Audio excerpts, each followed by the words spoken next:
behind about the NBA lockout. We have spent an awful lot of time this morning talking about it, no? Yeah, and I think, and the point is, I've saved, I told producer Nick before the show began, I'm sort of happy because they knocked out 2 weeks. Now they've knocked out another 2 weeks. So the $200 that I would have to spend DirecTV to watch the NBA package, and most of the games I don't watch anyways, but, I could I leave it open so they're there for me. I've saved $50. So congratulations, NBA. You've saved Fred $50. And again, Fred never wins anything as far as monetary situations are concerned. But in this case, David Stern, thank you very much. Billy Hunter, thank you very much. Wait. You never win? I thought you were like the man at the poker table. No, I'm not saying I'm gambling. I'm saying in negotiations. Isn't poker a form of negotiation? Well, it's sort of a game of skill and a little bit of luck, but I mean, and some negotiation. You have to read Fred. Think about this, though. You have to read your opponents across the table and see whether or not they're bluffing you or not. That's no different than a good negotiation. Well, let me separate those two things. I'm a fairly good blackjack player and a fairly good poker player, but as far as financial negotiations over contracts, things like that, I never win. And both of my brothers are attorneys. All my aunts and uncles are attorneys. I'm not an attorney. I need them to help me out. JBK, of course, is an attorney, so he doesn't need anybody's help to negotiate. And let me ask you something. If your client came to you and your client is the NBA, be honest now. You're being heard by thousands of people here in Southern California and around the world. Yep. You wouldn't tell behind the doors to David Stern, all right, you've gotten 4.5% back already, plus the $500 million. Wait 6 years and get some more, or would you say, hey, go forward 100% and try to destroy the players' union right now? I would definitely not take the latter option, and I'm going to tell you why. Despite the fact that in your scenario, I am definitely in the owner's camp, correct? I'm their counsel? Yes. Okay. I'll tell you right now, in a labor dispute and in a matrimonial dispute, a divorce, you have to use your level best not to destroy the other side, no matter how right you are. Because when you go out of your way to destroy the other side, you are now putting somebody in a position to act irrationally and to make very bad decisions that will ultimately come back and impact you. And so, for example, in 1994, the NHL, after the Rangers won a Stanley Cup, all right, and had the command, and the NHL had the attention of the entire United States sporting public. They were on the cover of Sports Illustrated because the Rangers won the Stanley Cup. Yeah. Was it 94, Fred? Yeah. First time. I'm sorry, 94. And they were on the cover of Sports Illustrated saying NHL is hot, NBA is not. And you know what happened? There was a lockout the following fall, and the owners went out of their way to crush the players' union. Okay, and let me tell you, what happened was the Players Union never forgot how they got crushed in 94, and you know what that turned into? 10 years down the road, that was the great cancellation of the season of 2004. 2004, so even though they won 10 years earlier, they never got the fiscal responsibility in the NHL that they wanted, and they obviously had the same problem 10 years later, but the bitterness from a decade earlier, and I mean real rancor and bitterness, I was on top of that one back in the mid-90s, carried over, and they lost an entire season. And you know what? The NHL's never recovered since that time. Watch out, NBA. You're headed in the same direction. All right, that's JBK. I'm FW. Love to hear from you this morning right here on the Morning Brew, 1-888-909-1050. It's toll-free coast to coast and around the world. And Nicholas will get you on the line. You can also email us, sportsfred@aol.com, sportsfred@aol.com. Back with a whole lot more, and we'll talk anything you want to talk about. Some big games this weekend in the National Football League. I want to talk about your boyfriend, Frank McCourt. Frank McCourt's now blaming Brian Stowe a little bit. More after this on the Morning Brew.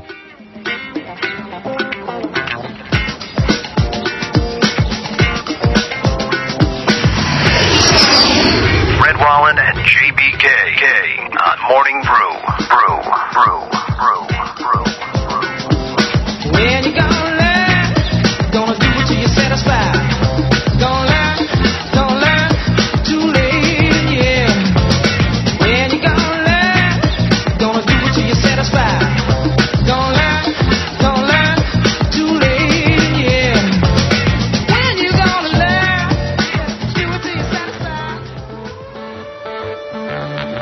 Fred Wallen and JBK on Morning Brew.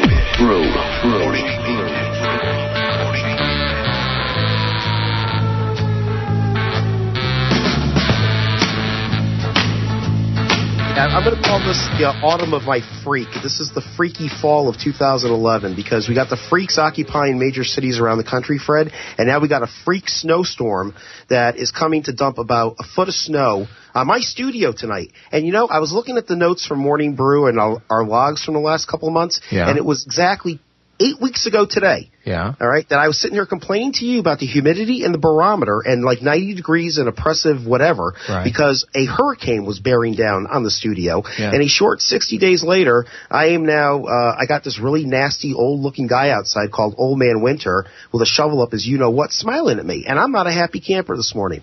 But, you know, I'm reading on Reuters, Fred, just over the break, the New York City Fire Department has just dealt a very harsh blow to the Occupy Wall Street group because they have confiscated their generators and their propane canisters because they're saying they are a danger to public safety, which means no heat for the protesters. So maybe this snowstorm isn't such a bad thing.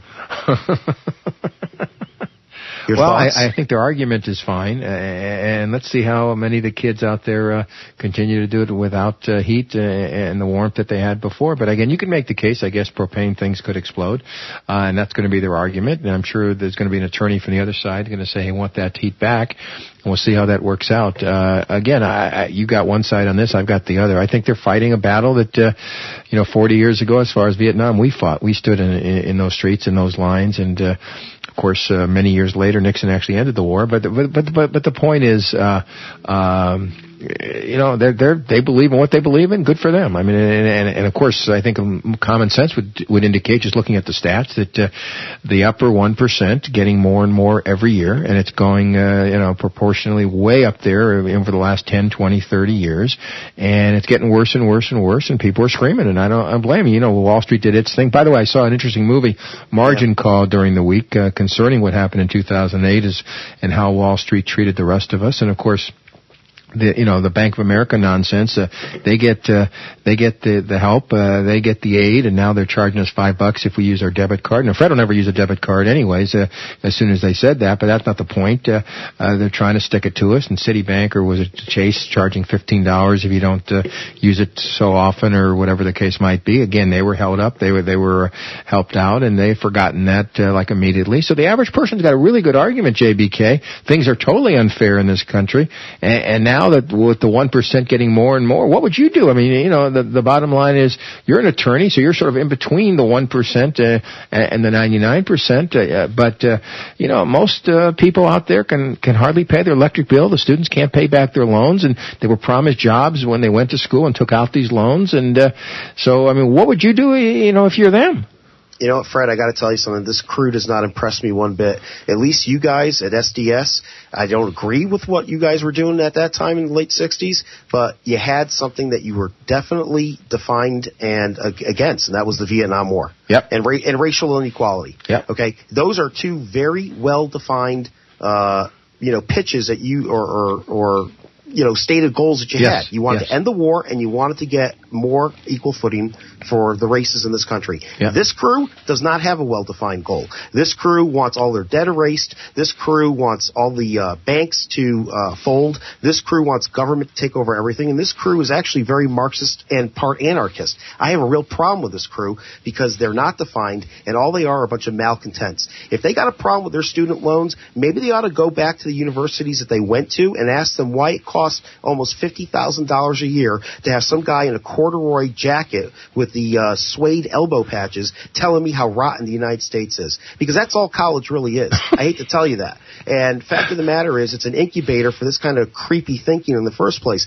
The universities are way overpriced in this country. That's why there's student debt. You want to talk about the banking industry? I'm not going to defend banks, Fred, because you know what? In a lot of ways, I hear you. They can be very usurious, and they're very obnoxious with their fees. But at the same time, you got to go after Fannie Mae and Freddie Mac for the abuses and the nonsense that went on that end, from the government end of the table, in loaning and handing out these mortgages to people that didn't deserve it either. So I think everybody's hands are dirty here, but what really bothers me is that this Occupy Wall Street crew, they don't have a clue. They don't know what they're about. All they know is that they're malcontents and they don't like this country. That's it. Okay, the term crony capitalism has come into being over the last few months. It's rather interesting. What we're basically saying, folks, is that if you're a politician and somebody offers you some money to take a slant on a certain issue, you're going to do it. And that's crony capitalism, basically, in a nutshell. And these folks have no other way of battling because we've got politicians in the pockets of the banks and Wall Street and whatever. So Wall Street gets its cover up, and the banks can do the same. None of those people go to jail, and they're putting protesters in jail for protesting. So I mean, it's easy to say that they don't have a well-defined goal here. Yeah, they do have a well-defined goal. End crony capitalism, like the state of Texas and Rick Perry, and in a federal case, just take a look at which politicians and how they vote on particular issues, and it's almost beyond blank belief, and we let them get away with this. And I'm going to make a case here too. Bottom line is, if you're a congressman or if you work for the president, you cannot be a lobbyist for 10 years now, or 5 years. I don't care. You cannot just move over to the other side. That has to end too. That's a great. Now you're getting specific, and I like that because that is something that is very legitimate. But it's never going to get passed. Because the people that are going to vote against it, the people that are getting paid off now by the corporation. So I mean, it's never going to pass. So what do these kids have? What do these people? But why don't they protest that, Fred? All they're saying is get rid of the Zionist bankers and take down capitalism and pictures of Che Guevara. I don't see something constructive like what you just suggested. Why don't they propose something like that? That's not in their 10 points of demands or whatever those idiots are calling for. But come on. But isn't that the general framework of what they're asking for? End crony capitalism and lobbyists moving over from Congress to the other side?